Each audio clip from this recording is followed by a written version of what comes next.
техникалық және кәсіптік орта білімнен кейінгі білім беру ұйымдарына құжаттар қабылдау. e-gov.kz порталында авторизациядан өтіңіз. Басты бетте азаматтарға білім колледждер бөлімін таңдаңыз.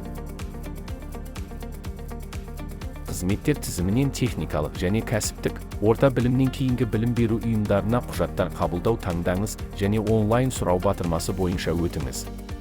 Барлық қажетті жолдарды толтырып және файлдарды жүктеңіз.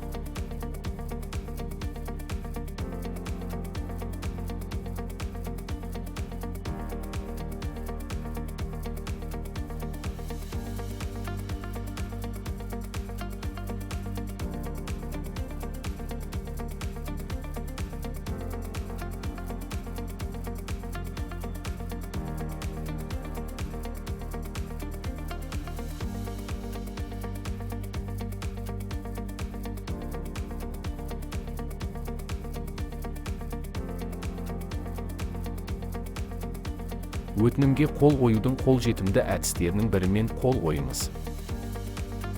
Жеке кабинетте көрсетілген уақыт ішінде келіп түсетін өтінімді өңдеу туралы хабарламамен танысыңыз.